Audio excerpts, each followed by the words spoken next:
গৌরব Gogoi issue, কংগ্রেসের পাল্টা আক্রমণ।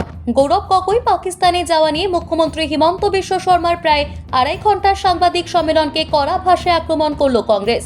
আসাম প্রদেশ কংগ্রেসের স্পোকসপারসন সঞ্জীব রায় এবং শিলচর জেলা কংগ্রেসের প্রাক্তন সভাপতি তথা আসাম প্রদেশ কংগ্রেসের সম্পাদক অভিজিৎ পাল এই সাংবাদিক সম্মেলনকে আখ্যা দেন ফ্লপ শো।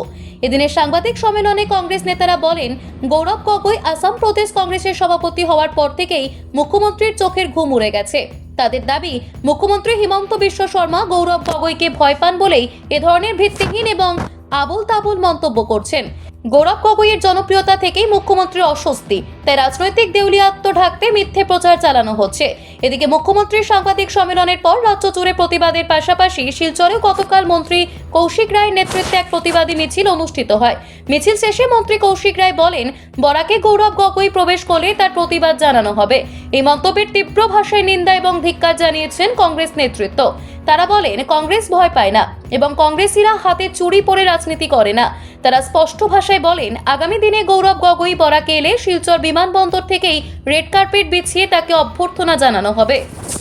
মুখ্যমন্ত্রী যে সাংবাদিক সম্মেলন করে আসামের মাননীয় আসাম প্রদেশ কংগ্রেসের সম্মানীয় সভাপতিকে গৌরব গগৈ মহাশয়কে যেভাবে কালিমালিপ্ত করার জন্য একটা super flop show press meet করেছেন, যেটা নিয়ে যেসব সাংবাদিকরা সেখানে উপস্থিত ছিলেন এবং ন্যাশনাল চ্যানেলেরও অনেক সাংবাদিকরা কালকে এসেছিলেন, এই সাংবাদিকরাও কালকে এই প্রেস মিটের পর ওনারাও যে কনফিডেন্স পাননি সেই প্রেস মিটের, এবং যিনি প্রেস মিট করেছেন মাননীয় মুখ্যমন্ত্রী, উনি নিজেও ওনার কথার মধ্যে কোনো কনফিডেন্স পাননি।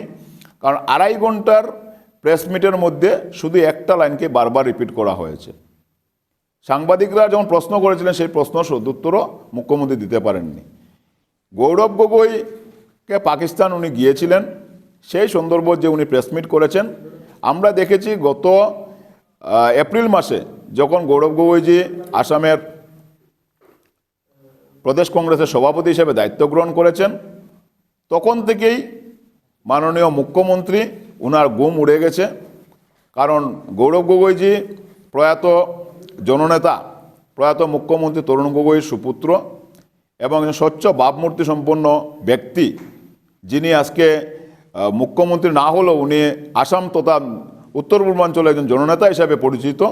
সেই গৌরব গগৈ যখন আসামের কংগ্রেসের নেতৃত্ব যখন শুরু করেছেন, তখনই মুখ্যমন্ত্রী 10 বছর আগের গৌরব গগৈর পাকিস্তান ভ্রমণ নিয়ে উনি একটা এসআইটি গঠন করেছেন। সেই এসআইটির রিপোর্ট উনি নিজেই বলেছিলেন, যে মুখ্যমন্ত্রী হিসেবে উনি দায়িত্ব নিয়ে বলেছিলেন যে সেপ্টেম্বরের 10 তারিখে উনি এই এসআইটি রিপোর্ট পাস করবেন। কিন্তু দেখা যায় সেপ্টেম্বরের 10 তারিখের আগেই এসআইটি রিপোর্ট ওনার কাছে জমা দিয়েছিল। কিন্তু 5 মাস সেই এসআইটি রিপোর্টকে নিয়ে উনি কিভাবে সেটাকে পাবলিকলি এটাকে এই ফ্লপ সিনেমাটাকে কিভাবে সামনে আনবেন সেটা নিয়ে ওনার 5 মাস চলে গেছে। সেই ইন্টারন্যাশনাল ইস্যু, সেটা হচ্ছে দেশের আভ্যন্তরীণ সিকিউরিটির ব্যাপার, সেটা নিয়ে কেন্দ্রীয় সরকারের বিভিন্ন এজেন্সি আছে, সেই এজেন্সিগুলা কোনো ধরনের কোনো আজকের দিন পর্যন্ত তদন্ত করেনি। আসামের ইন্ডিয়ার হোম মিনিস্ট্রি সেটা নিয়ে কোনো কথা বলেনি। 10 বছর আগের ভ্রমণ নিয়ে আজকে মুখ্যমন্ত্রী কিভাবে রাজনৈতিকভাবে গৌরব গগৈকে হেয় প্রতিপন্ন করবেন সেটা নিয়ে পঞ্চায়েত নির্বাচনের আগে উনি একবার এটাকে খুব পাবলিসিটি করেছেন যে সেপ্টেম্বরের 10 তারিখে সেটা দেওয়া হবে। ইতিমধ্যে সঞ্জীব রায় মহাশয় বলেছেন যে জুবিন গার্গ সেপ্টেম্বরের 19 তারিখ ওনার মৃত্যু হয়েছে এবং সেপ্টেম্বরের 10 তারিখ ওনার সেটা পাবলিকলি পেশ করার কথা ছিল। কিন্তু উনি এখন বলছেন সাংবাদিকদেরকে যে জুবিন গার্গ মৃত্যু হওয়ার জন্য 5 মাস পরে সেটাকে পেশ করেছেন। জুবিন গার্গ মৃত্যু হওয়ার 10 দিন আগে কীভাবে উনি জানতেন যে 10 দিন পর জুবিন গার্গের মৃত্যু হবে? সেই যে মুখ্যমন্ত্রীর যে একটা সুপার ফ্লপ সিনেমা, সেটা আসামের মানুষ ভালোভাবে বুঝতে পেরেছেন। যখন গৌরব গগৈ মহাশয় পরিবর্তনের যাত্রা করছেন, যখন গৌরব গগৈ একটা ওয়েবসাইট যখন গঠন করেছেন, আসাম কংগ্রেস যখন একটা ওয়েবসাইট গঠন করেছে যে হু ইজ এইচবিএস, এবং মুখ্যমন্ত্রী এবং মুখ্যমন্ত্রীর পরিবারের যে পাহাড় গড়া সম্পত্তি, সেই সম্পত্তির তালিকা যখন তুলে ধরা হয়েছে, যে আজকে 12,000 বিঘা জমি কিভাবে মামি আজকে বেনামে উনি করেছেন, সরকারের জমি হাফিজ করেছেন, তখনই মুখ্যমন্ত্রী সেই প্রেস মিট করে উনি গৌরব গগৈ পাকিস্তান সম্পর্কে কালকে জনসভাকে তুলে ধরেছেন এবং বিজেপি দল এবং ওনাদের মন্ত্রীরা একসাথে প্রত্যেক জায়গাতেই ওনারা জেলাতে একটা বিক্ষোভ মিছিল করেছেন। এবং আমার শিলচরের যিনি মন্ত্রী কালকে ছিলেন কৌশিক রায় মহাশয়, উনি বলেছেন যে আসাম প্রদেশ কংগ্রেস সভাপতি বরাক উপত্যকায় আসলে ওনারা বিরোধিতা করবেন। আসাম প্রদেশ কংগ্রেস সভাপতি গৌরব গগৈ বারবার বরাকে এসছেন এবং এবার বরাকে আসলে আমরা রেড কার্পেট দিয়ে ওনাকে স্বাগত জানাবো। কংগ্রেস কর্মীরা চুরি পরে বসে থাকেনি এবং বরাকের জনসাধারণ গৌরব গগৈকে নিয়ে আসবেন, স্বাগত জানিয়ে নিয়ে আসবেন। বরাকের জনসাধারণ প্রস্তুত। কৌশিক রায় মহাশয় সেটা ভাববেন না যে কংগ্রেস কর্মীরা ঘরে বসে থাকেনি, কংগ্রেস কর্মীরা প্রস্তুত। যদি আপনারা এই ধরনের কোনো সাহস করে থাকেন তাহলে কিন্তু ফল এটা খুব ভয়ঙ্কর সৃষ্টি হবে। কারণ গৌরব গগৈ মহাশয় যখন আপনার প্রেসমিট করেছিলেন সেই সময়ে কিন্তু গৌরব গগৈ মহাশয় জনসাধারণের সাথে ছিলেন, জনগণের পাশে ছিলেন এবং পরিবর্তনের যাত্রা করেছিলেন। আসামের মানুষ ওনাকে কালকেও ফুল দিয়ে স্বাগত জানিয়েছিল।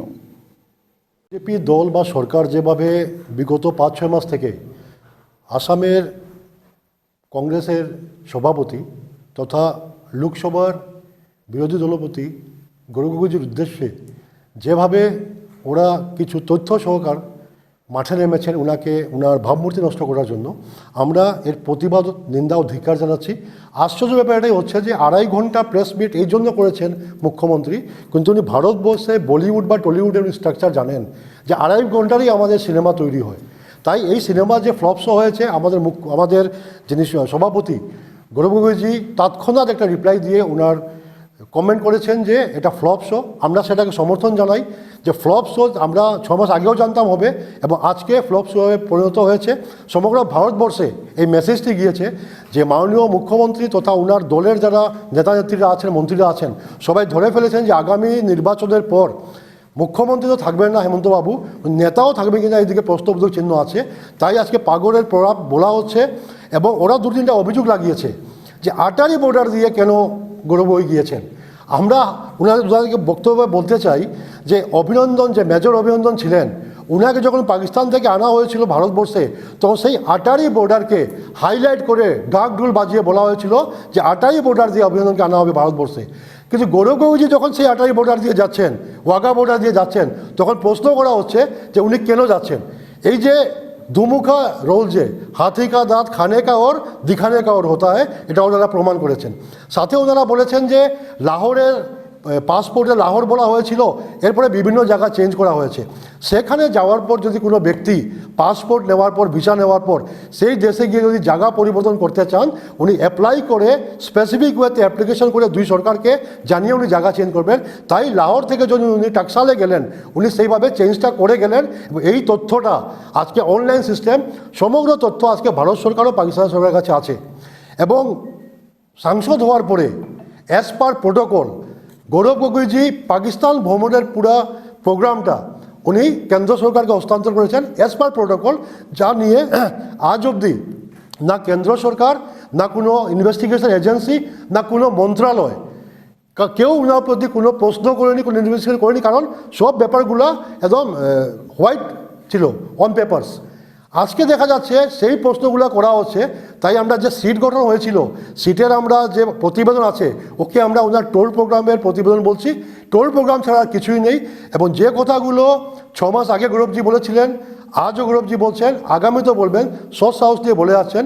এবং আরেকটি কথা বলা হচ্ছে যে আমরা কেন কোর্টে যাইনি, মুখ্যমন্ত্রীর বিরুদ্ধে আমরা কোর্টে কেন যাইনি। আমরা কোর্টে এই জন্য যাইনি যে কোর্টে যাওয়ার পরে যদি কোনো কারণে মহামহিম কোর্ট যদি স্থগিতাদেশ জারি করে দেয়, স্টে করে দেয় কোনো কারণে সিটের রিপোর্ট প্লেস করা থেকে, তখন সেই মুখ্যমন্ত্রী এবং সাঙ্গভঙ্গরা বলবেন যে তথ্যটা সত্য ছিল। মুখ্যমন্ত্রী উদ্দেশ্য নিয়ে এগিয়েছিলেন যে আজকে একজন অ্যান্টি ন্যাশনালকে উনি সবার সম্মুখে তুলে ধরবেন। কংগ্রেস দল কেস করে এই সিটটাকে স্টে করিয়ে দিয়েছে। আমরা চেয়েছিলাম উনি কি প্লেস করবেন, আমরা চেয়েছিলাম কংগ্রেস দল যে সিটের রিপোর্টটা প্লেস হবে।